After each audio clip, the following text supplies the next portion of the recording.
Hello to welcome back to my channel. ഇന്ന് discuss ചെയ്യുന്ന subject AMT gear ബോക്സിനെ പറ്റിയാണ്. AMT gear box first introduce ചെയ്തത് നമ്മുടെ മാരുതി തന്നെയാണ്. എല്ലാവർക്കും അറിയാൻ പറ്റും. സെലീറിയയിലാണ് ഫസ്റ്റ് അവർ ഇൻട്രൊഡ്യൂസ് ചെയ്തത്.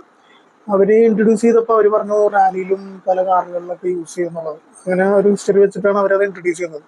ഇപ്പോൾ പല വീഡിയോസിലും പറയുന്നുണ്ട് CVT-നേക്കാളും നല്ലത് AMT ഗിയർ ബോക്സ് ആണെന്നുള്ളത്.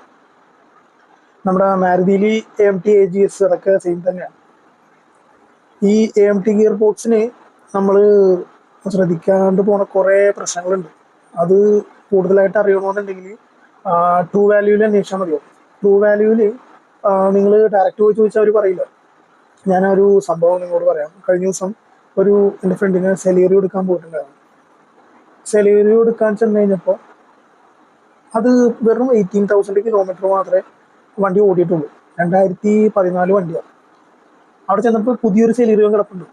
അത് 4000 കിലോമീറ്റർ ഓടിയിട്ട് 2024 മോഡലാണ്. റെഡ് കളർ സെലീറിയോ, പുതിയ മോഡല്. അപ്പോൾ ഞാൻ ചോദിച്ചു എന്തുകൊണ്ടാണ് 6 കിലോമീറ്റർ ഓടിയ സെലീറിയോ അവിടെ വരാൻ കാരണം എന്ന് പറഞ്ഞു. 623 ZXi വേരിയൻ്റ് ആണോ. അത് ഇതാണ് AGS ആണ്, AMT ആണ്. അവരോട് ചോദിച്ചപ്പോൾ പറഞ്ഞു കസ്റ്റമർ വേണ്ടാന്ന് പറഞ്ഞു. കസ്റ്റമർ വേറെ വണ്ടി എടുത്തു എന്നുള്ളതാണ് പറഞ്ഞത്. ഏത് വണ്ടി എടുത്തെന്നോ അതൊന്നും അവർ പറഞ്ഞില്ല. നെക്സയിൽ വന്നാണ് റീപ്ലേസ് ചെയ്തത്. അതുകൊണ്ടാണ് ആ കാറ് ഇവിടെ വരാൻ കാരണം, ട്രൂ വാല്യൂവിൽ വരാനുള്ള കാരണം. നെക്സയിലോ അറീനയിലോ റീപ്ലേസ് വന്ന സെക്കൻഡ് വന്ന വണ്ടികളൊക്കെ ഡയറക്റ്റ് ട്രൂ വാല്യൂവിലേക്കാണ് വന്നത്. എല്ലാവർക്കും അറിയാവുന്ന കാര്യം. അപ്പോൾ എൻ്റെ ഫ്രണ്ട് വന്നിട്ട് ആ സെലീറിയോ എടുത്തു. കാരണം വെച്ചാൽ അത് 18,000 ഓടിയിട്ടുണ്ടായിരുന്നു.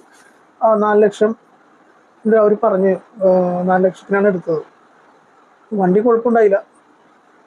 ഓക്കെ. അപ്പോൾ ഇപ്പോൾ അത് ഒരു 2 ആഴ്ച ഓടിച്ച ശേഷം നോക്കിയപ്പോൾ അതിനകത്തൊരു സ്റ്റിയറിങ്ങിൻ്റെ ഒരു ഗിയറിൻ്റെ ചിഹ്നവും ഒരു എക്സ്ക്ലമേഷൻ മാർക്കും അതിനകത്ത് വരുന്നുണ്ട്. ഇൻസ്ട്രുമെന്റ് ക്ലാസ്സിൽ വരുന്നുണ്ട്. ഞാനത് നെറ്റിൽ സെർച്ച് ചെയ്ത് നോക്കിയപ്പോഴും മെക്കാനിക്കിനെ വിളിച്ചു ചോദിച്ചപ്പോഴും AGSന്റെ കംപ്ലൈൻറ്റ് അല്ലെങ്കിൽ AMTയുടെ കംപ്ലൈൻ്റ് ആണ്. ഇതാണ് അതിൻ്റെ മാരുതിയിൽ വരുന്ന AMTയുടെ ഗിയർ ബോക്സിൻ്റെ സ്റ്റൈൽസ് ആണ്. ഇതിനകത്ത് ഒരു ആക്ച്വേറ്റർ എന്ന് പറഞ്ഞ സാധനമുണ്ട്, നിങ്ങൾക്ക് കാണാൻ പറ്റും. ഈ സ്പ്രിങ് പോലെ ഇരിക്കുന്ന സാധനമാണ് ഈ ആക്ച്വേറ്റർ. ഇത് ഡയറക്റ്റ് നമ്മൾ ക്ലച്ചിൻ്റെ ക്ലച്ചിൻ്റെ മെക്കാനിക്കൽ ആയിട്ട് എടുക്കുന്നത് ഈ ആക്ച്വേറ്ററാണ്. ഈ ആക്ച്വേറ്റർ ആണ് ഏറ്റവും കൂടുതൽ കംപ്ലൈൻറ്റ്സ് വരാൻ കാരണം. പിന്നെ ഇതിനകത്ത് ഈ ഓയിലിൻ്റെ അളവ് കറക്റ്റ് ആയിരിക്കണം. ഈ മാരുതിയുടെ ഏത് മോഡൽ എടുത്താലും 60,000, അതായത് മാനുവലിൻ്റെ മോഡൽ എടുത്തിട്ട് ഒരു 60,000 പ്ലസ് ചെയ്തിട്ടുണ്ടെങ്കിൽ നമുക്കതിൻ്റെ AGSന്റെ റേറ്റ് കിട്ടും. AGSന്റെ റേറ്റ് 60,000. ഇപ്പം അത് ഓഫറൊക്കെ വന്ന് 50,000 നമുക്ക് കിട്ടും. ഇത് കംപ്ലൈൻ്റ് ആയി കഴിഞ്ഞ് കഴിഞ്ഞാൽ 60-70,000 വരെ നമുക്ക് പോകും, നമ്മുടെ കയ്യിൽ നിന്ന് പോകും. ഇപ്പോൾ അവർ പറയുന്നുണ്ട്, ന്യായം പറയുന്നത് എന്താണെന്ന് വെച്ച് കഴിഞ്ഞാൽ ചൈൽഡ് പാർട്ട് അവൈലബിൾ ആണ്. നമുക്ക് ഒരുമാതിരിപ്പെട്ട പാർട്സ് എല്ലാം AMT ഗിയർ ബോക്സിൻ്റെ നമുക്ക് മാറ്റാൻ സാധിക്കും എന്നാണ് പറയുന്നത്. അപ്പോൾ ഫുള്ള് യൂണിറ്റ് നമുക്കത് മേടിക്കേണ്ടതെന്നാണ് അവർ പറയുന്നത്. ഇതാണ് നമുക്ക് സെലീറിയോയിൽ വന്ന first AMT. Reverse, neutral, D mode എന്ന് പറഞ്ഞാൽ നമുക്ക് ഓടിക്കുക എന്നുള്ള മോഡ് അത്രേ ഉള്ളൂ. പിന്നെ ഇപ്പുറത്തേക്ക് ലെഫ്റ്റിലേക്ക് തട്ടിയിട്ട് കഴിഞ്ഞാൽ പ്ലസും മൈനസും ഓടും. ഈ മാരുതിയുടെ AMTയുടെ ഗുണം എന്താണെന്ന് വെച്ച് കഴിഞ്ഞാൽ പ്ലസ് നമ്മൾ ചെയ്ത് കൊടുക്കണം, മൈനസ് ആണെങ്കിൽ അത് ഓട്ടോമാറ്റിക്കായിട്ട് ചെയ്തു. അങ്ങനെ ഒരു ഗുണമുണ്ട്. അതിപ്പോൾ ഹുണ്ടയിൽ AMT വന്നപ്പോഴും അങ്ങനെ ഇതുണ്ടായിരുന്നില്ല. ഓട്ടോമാറ്റിക്കായിട്ട് നമുക്ക് RPM ഗിയർ അത് ഓട്ടോമാറ്റിക് തന്നെ ചേഞ്ച് ചെയ്തുകൊണ്ടുപോകും, കൂടുകയും ചെയ്യും. ഹോൾഡ് ചെയ്യില്ല ഗിയർ. അത് ഹുണ്ടൈ അങ്ങനെ ചെയ്തു വെച്ചു. ടാറ്റയുടെ AMT ആണ് ഏറ്റവും മോശം. ആവശ്യമുള്ള സമയത്ത് ഗിയർ മാറില്ല. കൂട്ടത്തിൽ ഏറ്റവും നല്ലോണം AMT ട്യൂൺ ചെയ്തേക്കുന്നത് മാരുതി തന്നെയാണ്. കാരണം വെച്ചാൽ അവരെയാണ് ഇൻട്രൊഡ്യൂസ് ചെയ്തുകൊണ്ടായിരിക്കും അവർക്ക് AMTയോടുള്ള എക്സ്പീരിയൻസ് ഉണ്ട്. ഓക്കെ. അപ്പോൾ നമ്മുടെ വിഷയം അതല്ല, AMT കംപ്ലൈൻറ്റ് വരുമോ ഇല്ലയോ, അതാണ് വിഷയം.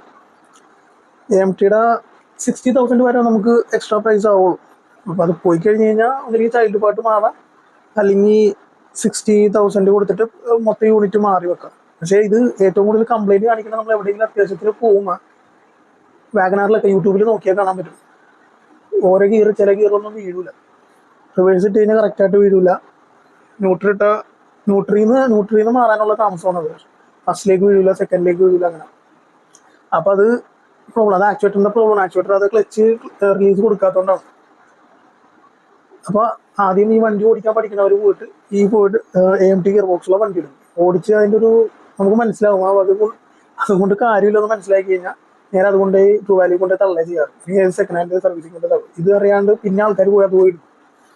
അപ്പൊ AMTയുടെ പ്രോബ്ലംസ് ആണ് ഈ ആക്സിലേറ്ററിൽ ഡബിൾ ടാപ്പ് ചെയ്യുമ്പോൾ അടുത്ത ഗിയർ മാറും എന്നൊക്കെ കുറെ വീഡിയോസിലുണ്ട്. ശരിയാണ്, മാറും. ഗിയർ മാറാൻ നമുക്ക് ഫീൽ ചെയ്യും, നമുക്ക് പോകാൻ പറ്റും. വേറെ വ്യത്യാസങ്ങളൊന്നുമില്ല.